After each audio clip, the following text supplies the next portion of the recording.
ভয়াবহ অগ্নিকাণ্ড রবিবার ভোরে আগুন লাগে কেরল থেকে দিল্লিগামী হজরত নিজামুদ্দিন রাজধানী এক্সপ্রেস। সর্বভারতীয় সংবাদ মাধ্যম সূত্রে খবর, ভোর ৫:১৫ নাগাদ কোটা রেল ডিভিশনের লুনি এবং আলোট রেল স্টেশনের মাঝে এই ভয়াবহ অগ্নিকাণ্ডের ঘটনা ঘটে। কেরলের তিরুবনন্তপুরম থেকে দিল্লি যাচ্ছিল ট্রেন। পথে মধ্যপ্রদেশের রতলামের কাছে আর আগুন ধরে যায় ট্রেন। দাউ দাউ করে জ্বলে যায় B1 কোচ। সূত্রের খবর, জানালা ভেঙে এই ৬৮ জন যাত্রীকে নিরাপদে উদ্ধার করা হয়। জ্বলন্ত কোচটিকে বাকি ট্রেন থেকে আলাদাও করে ফেলা হয়েছে। শর্ট সার্কিট থেকে আগুন বলে প্রাথমিক তদন্তে মনে করা হচ্ছে। 12431 রাজধানী এক্সপ্রেস কেরলের তিরুবনন্তপুরম থেকে শুক্রবার রওনা দেয়। রবিবার দুপুরে দিল্লি হজরত নিজামুদ্দিনের রেল স্টেশনে পৌঁছানোর কথা ছিল।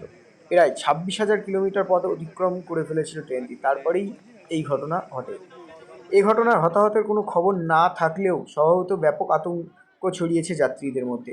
তাদের মধ্যে বেশ কয়েকজন অসুস্থ হয়ে পড়েছে। ভোর রাতের দিকে যখন আগুন লাগে তখন বেশিরভাগ যাত্রী ঘুমের মধ্যে ছিলেন। যাত্রীরা বলছেন, প্রথমে কোচের একটি অংশে ধোঁয়া দেখা যায়, তারপর দাউ দাউ করে জ্বলে যায়। কোচের মধ্যে চিৎকার চেঁচামেচি শুরু করে দেন যাত্রীরা। যদিও খবর পেয়ে ঘটনাস্থলে দ্রুত ছুটে যায় উদ্ধারকারী দল। পুরো কোচে আগুন ছড়িয়ে পড়ার আগেই কোচ থেকে সব যাত্রীকে উদ্ধার করা সম্ভব হয়।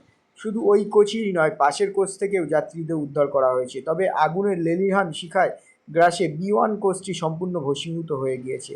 তবে ইতিমধ্যে রেলের তরফে পূর্ণাঙ্গ তদন্ত শুরু করা হয়েছে। এ ধরনের প্রিমিয়াম ট্রেনে এই ঘটনা স্বভাবতই উদ্বেগের বাতাবরণ রেলের অন্দরে। শর্ট সার্কিট নেপথ্যে নাকি অন্য কারণের পিছনে তা খতিয়ে দেখছে।